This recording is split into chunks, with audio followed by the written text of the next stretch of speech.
Then next is economic growth after a point does not contribute to life satisfaction. कि एक point के बाद जब आप खूब पैसा कमा लेते हो तो फिर भी एक लाइफ सेटिस्फैक्शन नहीं होती है. It also tends to diminish resilience and reduce the sense of personal wellbeing.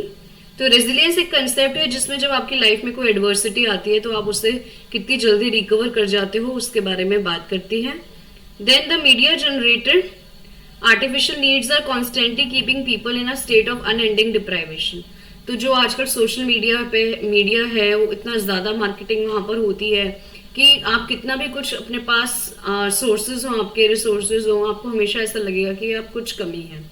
Okay, so the outward gaze is disturbing and disrupting the flow of life by arresting the reflective capacity and decreasing the potential for self awareness. तो कह रहे हैं कि कैसे हमारी happiness disrupt हो रही है कि हमारा जो साइट है, हम जो देख रहे हैं, हम बाहरी दुनिया देखते हैं, हम बाहर देखते हैं, वहां पे हमें इतना कुछ दिखता है कि हमें अपने अंदर कमी नजर आती है. तो हम लोग रिफ्लेक्टिव कैपेसिटी खत्म हो गई, like we are not actually reflecting on our selves. तो जो हमारी सेल्फ अवेयरनेस को बहुत ज्यादा डिस्ट्रॉय कर रहा है, डिक्रीज कर रहा है, तो उसकी वजह से हम और डिस्टर्ब हो रहे हैं. So the mindset installed in the emerging competitive context is unbalanced and a variety of disadvantages and discriminations related to salient social categories are being maintained. Okay, so बहुत ज़्यादा caste, religion, region, language, gender की basis पर discriminations होने लग गए हैं. Equity, equality and justice in social world are being curtailed due to dominance of few rich and resourceful people. तो ये जो इक्वालिटी वाली बात है वो बहुत खत्म हो रही है बिकॉज बहुत ज़्यादा डोमिनेंट जो लोग रिच होते हैं, बहुत रिसोर्सफुल, पावरफुल होते हैं, उनसे ही सोसाइटी चलती है. Okay, so this situation leads to conflict in violence in different parts of globe. So obviously जब डिस्क्रिमिनेशन होगा तो कॉन्फ्लिक्ट्स भी आएंगे, उसकी वजह से वायलेंस भी हो जाएगा. तो ये सब रीजंस हैं. डिस्क्रिमिनेशन एक बहुत मेजर रीजन है कॉन्फ्लिक्ट और वायलेंस का. देन वेस्ट की बात करते हैं तो it marginalizes the social, moral, spiritual, even physical aspects of reality, particularly in countries that are not resource rich. Positive psychology is intensely egocentric. Then next है हमारा ideas of pleasure and pain. See, this is important.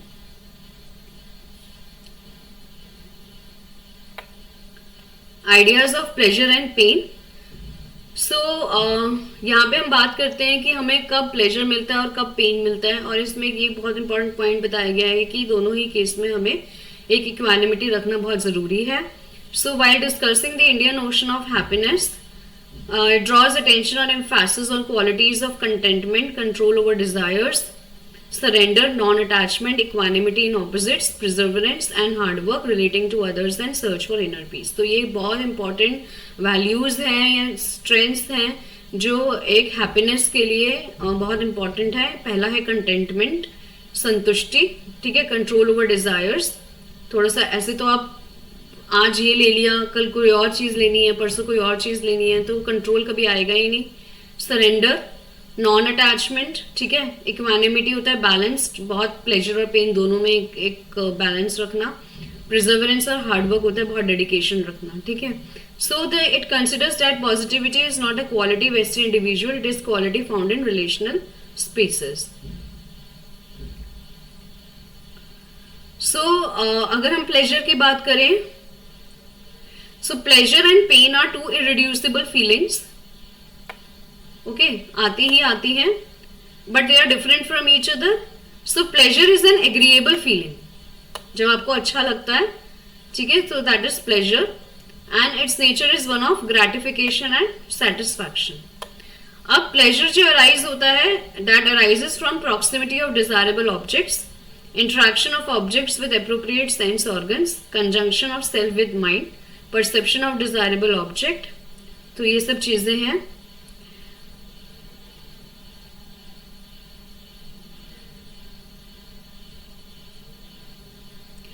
अच्छा, इसमें एक important point है कि many of us are unhappy despite all the resources that we have. So pleasure का मतलब सिर्फ ये नहीं है कि आपने जो रिसोर्सेज हैं आपके पास, अच्छे से अच्छा खाना, घर, कपड़े हैं, तो आप खुश हो जाओगे, ठीक है. So it may be noted that pleasure and pain is independent of object because same object produce pleasure in one person and pain in another और in same person at different times. ठीक है, तो जैसे suppose marriage है, ठीक है, तो marriage किसी की मैरिज हुई, वो बहुत खुश है, ठीक है, उसका पार्टनर बहुत अच्छा मिला है. कुछ टाइम बाद वो रियलाइज करता है कि उसका पार्टनर चेंज हो रहा है, ठीक है, टॉक्सिक हो रहा है. तो उस यही लिखा है कि जो प्लेजर और पेन है वो एक पर्सन में डिफरेंट टाइम्स में अलग अलग हो सकता है. वही चीज, वही शादी उसे पहले प्लेजर दे रही थी, अब पेन दे रही है. या फिर जिससे उसकी शादी हुई है वो उसके साथ बहुत खुश है तो उसको प्लेजर दे रहा है, लेकिन जिसके साथ उसकी पहले लव अफेयर था वो उसको दुख दे रहा है. तो pleasure in one person, pain in another, but we all are connected. तो हम ऐसा नहीं कह सकते हैं कि प्लेजर और पेन जो है वो एक्सक्लूसिव है. ठीक है,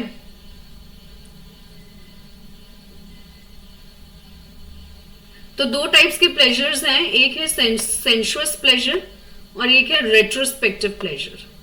सो sensuous pleasure rises from perception of desirable objects, ठीक है, और retrospective pleasure recollection of previous enjoyment and prospective pleasure comes from anticipation of occurrence in future. जब आप किसी को याद करके खुश होते हो, ठीक है, तो that is retrospective pleasure. Then pain is an disagreeable feeling. Okay, so it is produced by an undesired object. So it occurs due to proximity of undesirable object interacting with sense organs. So pain is categorized as adhyatmika, abhibhautika और अधिदेविका. तो ये pens होते हैं 3 different types के. तो अधिदेविका refers to pain and suffering caused by imperceptible agents, ghosts, demons. Okay, then एक ये बहुत इंपॉर्टेंट कंसेप्ट है साक्षी भाव और स्टांस ऑफ विटनेस का.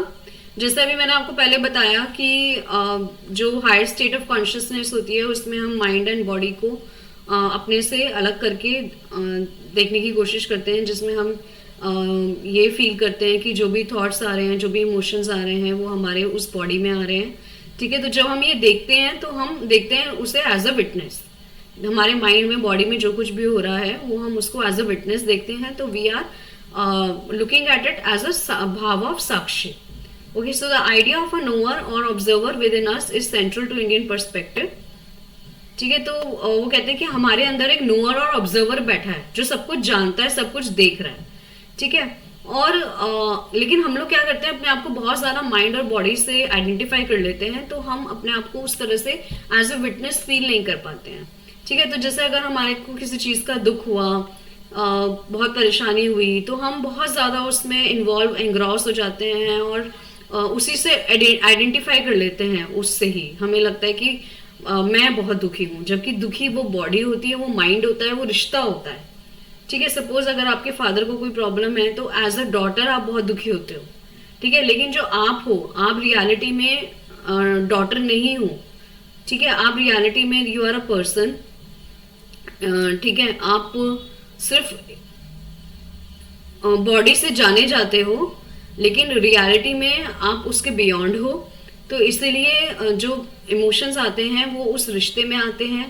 पॉजिटिव, नेगेटिव जो आता है वो बॉडी में आता है. ठीक है, सो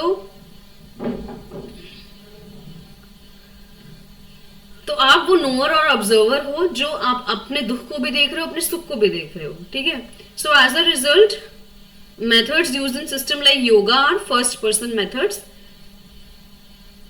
So it is possible to attain a state of awareness in which one is witnessing the changes where जो आपके changes आपकी body और mind में हो रहे होते हैं. ठीक है, then next important point is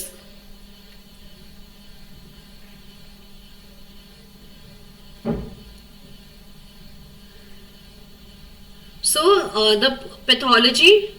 It changes the mindset towards paying greater attention to positive attributes like positive emotions, experiencing flow, hope, optimism, positive traits and virtues. तो ये सब पॉजिटिव साइकोलॉजी के वर्च्यूज हैं, ठीक है, जो हमें एक पॉजिटिव इमोशंस और हैप्पीनेस की तरफ लेकर जाते हैं।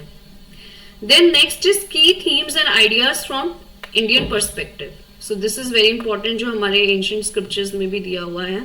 So first is the multi layered structure of human existence, कि जो हम लोग की एग्जिस्टेंस है, हमारी जो बॉडी है, उसमें भी बहुत सारी लेयर्स हैं। तो ये उपनिषद्स में दी हुई हैं ये लेयर्स, ठीक है। तो देयर आर 5 कोशास और शीट्स, ठीक है। तो first level is annamaya kosha, that is food body, ठीक है, जो फिजिकल बॉडी होती है, जो हमें मटेरियल वर्ल्ड में दिखाई देती है, ठीक है, जिसके थ्रू हम जाने जाते हैं। तो वो क्योंकि वो बॉडी फूड से बनती है, right. So that is food body. Then second level is pranmaya kosha. So that is related to our vital functions, जैसे life, breath, emotions and bioenergy. ठीक है. Then third level is manomaya kosha. So this is made up of mind, right? Then next level is vigyanmaya kosha, which relates to higher forms of mind and subtle realms like high order insights, intuition, clarity of awareness. तो जैसे आपने पता किया होगा कि कुछ लोगों को पता चल जाता है आगे क्या होने वाला है, तो उनकी जो इनसाइट्स होती हैं, उनका जो माइंड होता है वो बहुत ज़्यादा सेटल हो जाता है, ठीक है, वो बहुत इंट्यूटिव हो जाते हैं। तो वो आ जाता है हमारा विज्ञानमया कोशा में। देन फाइनल स्टेज आती है आनंदमया कोशा, जो हम एक्चुअली ब्लिसफुल हो जाते हैं, परफेक्ट अवेयरनेस, इन्फिनिटी की तरफ चले जाते हैं। प्रोफाउंड हैप्पीनेस, जो हमने बताया स्टेट ऑफ इक्वानिमिटी, कितना भी दुख आ जाए, कितना भी सुख आ जाए, आप उसमें काम और पीसफुल रहते हैं। So these are the panchakosha model. Annamaya kosha food body, pranamaya kosha breath, manomaya is mind, then vijnanamaya kosha is intuition and anandamaya kosha is bliss and infinity. Then next is pursuing the middle path. So middle path is the path of moderation, जिसमें हम equanimity की बात करते हैं कि कितना भी happy condition हो, सिचुएशन हो आपकी, या बहुत सैड सिचुएशन हो, आप दोनों ही केस में काम रहते हो, कंपोज रहते हो। सो जब ये विजडम आ जाती है, आप समझ लेते हो कि ये जो हैप्पीनेस और सैडनेस है, ये मेरे बॉडी में आ रही है, मैं इससे परे हूँ, ठीक है, मैं सिर्फ इसको एक्सपीरियंस करने वाला, जानने वाला हूँ, ठीक है। सो एक्सट्रीम्स शुड बी अवॉइडेड। तो कहते हैं कि हमें पाथ भी मॉडरेशन का ही लेना चाहिए, बहुत एक्सट्रीम्स में हमें कभी भी नहीं जाना चाहिए। बहुत ज़्यादा पैसा होना, बहुत कम पैसा होना, दोनों में ही पर प्रॉब्लम है। ज़्यादा खाना, कम खाना, दोनों में प्रॉब्लम है। तो हर चीज़ में मॉडरेशन होना चाहिए। किसी के लिए बहुत ज़्यादा प्यार और बहुत ज़्यादा नफरत भी प्रॉब्लम है, ठीक है। So impermanence, egolessness and nirvana are the key teachings of Buddha. इसमें बुद्धिज्म की बात की गई है। उन्होंने क्योंकि बहुत ज़्यादा बुद्धा ने बहुत ज़्यादा इसको प्रमोट किया था, that is pursuing of middle path, moderation को, ठीक है। देन एक नेक्स्ट कंसेप्ट आता है आपका परस्यूट ऑफ स्थित प्रज्ञा और steady wisdom as a desirable state. So this is also very very important, क्योंकि इसका जो जिक्र है वो भगवत गीता में भी दिया गया है। सो स्थित प्रज्ञा, स्टडी विजडम, वो हमारी समझ है, जिसके लेवल पे हम ये समझ जाते हैं कि कितना भी हमारी साथ कोई भी सिचुएशन हो जाए, हम हर स्टेट में काम रहना सीख जाते हैं, ठीक है। तो दैट इज हमारा स्थित प्रज्ञा, स्टडी विजडम, कि हमें इतनी समझ आ गई है कि हमें पता है कि जो कुछ भी हो रहा है वो हमारे माइंड और बॉडी में हो रहा है, हम सिर्फ उसको जानने वाले और एक्सपीरियंस करने वाले हैं। तो ये जो समझ है ये स्थित होती है, अपनी जगह से हिलती नहीं है, इसलिए उसको स्थित प्रज्ञा बोला जाता है, ठीक है। So this state is achievable by training the mind to maintain the state of equanimity in happiness, misery, success and failure, okay.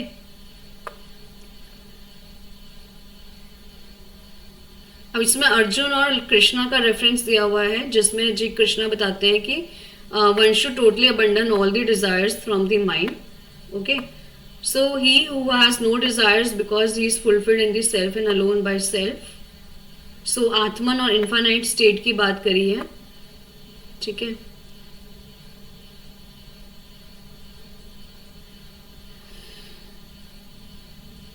The attraction of infinite neutralizes all worldly desires, and then one goes to state of account, that is desirelessness. So one is said to be sage, rooted in wisdom. When one's mind is not perturbed by sorrow, nor doer one hanker for joy, one is free from desire, fear and anger. So one should learn the skill of withdrawing to a state of peace of mind in and through the fluctuations of body, mind and intellect. तो कितनी भी body, mind और intellect में fluctuations आ जाएं, ठीक है, हमें अपनी स्टेट ऑफ पीस नहीं छोड़नी है.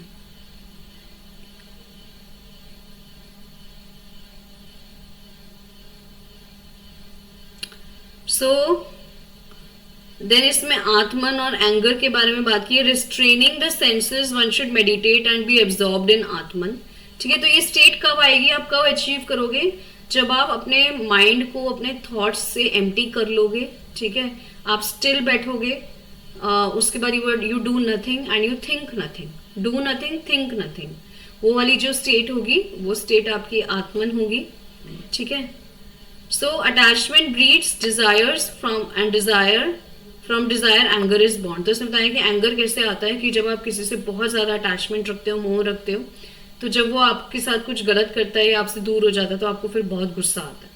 ठीक है. So anger leads to delusion and from delusion memory gets clouded. तो जब आप बहुत गुस्सा होते हो, आपका दिमाग काम करना बंद कर देता है. यही बोला जाता है कि जब आप बहुत गुस्सा होते हो उस टाइम पे कोई डिसीजन नहीं लेना चाहिए, पॉज करना चाहिए, बिकॉज जो गुस्सा है वो आपके माइंड को, आपकी मेमोरी को एकदम क्लाउड कर देता है, आपके इंटेलेक्ट को डिस्ट्रॉय कर देता है. ठीक है, और आप उस टाइम पे राइट डिसीजन नहीं लेते हो. तो एक सेल्फ रेस्ट्रेन आना चाहिए. A self restrain person who has gained self mastery becomes the serene. Okay. So the control of senses is the key to movement on path of steady wisdom, and that brings on happiness. Then next concept आता है attaining an inclusive vision. Okay, inclusive vision की बात वेदांता में कही गई है, जिसमें हम सबको साथ लेके चलते हैं, because we all are connected. So it allows enjoying equanimity and inner liberation. Okay. सो दे से कि वी आर नॉट टू. हमारी जो कॉन्शियसनेस है, जो हमारी एनर्जीज हैं, वो सब सेम है. ठीक है. तो उन्हीं एनर्जीज से हम लोग सबकी बॉडीज बनी हैं, फॉर्म हुई हैं. तो we are in reality one and same. Okay. So Bhagavad Gita states that only those persons who can see sameness across all beings are the real seer. ठीक है. तो जो ये देख लेते हैं कि हम लोग सब एक हैं, हम उसी एनर्जी से फॉर्म हुए हैं. ठीक है. तो वो they are the real seer. The inclusive vision expressed an aspiration of treating the whole earth as a family. तो इसमें ये एक लाइन है, वासुदेव कुटुंबकम. ओके. तो that talks of inclusivity and inclusive vision, and we treat whole earth as one family. Then next is the pursuit of dharma and flourishing. Dharma is basically, it is not related to religion. It is related to the right action. कि आपको किस समय पर क्या action लेना है, क्या decision लेना है. So concept of dharma virtue implies virtues and extends to duties which allow maintenance and sustenance of life. Okay. So dharma includes both prosperity in the world and liberation from suffering and pursuing moksha. Thus material development and spirituality both have legitimate places in life. So dharma talks of ethical duties. Artha is prosperity, kama is pleasure, moksha is liberation. They are equally important. So Mahabharat के हिसाब से they identify supreme dharma with compassion, forgiveness and truth. तो ये हमारे बहुत important character strengths हैं, जिसके बारे में गीता में भी दिया गया है कि सुप्रीम धर्म है दया करना, फॉरगिव करना और सत्य समझना.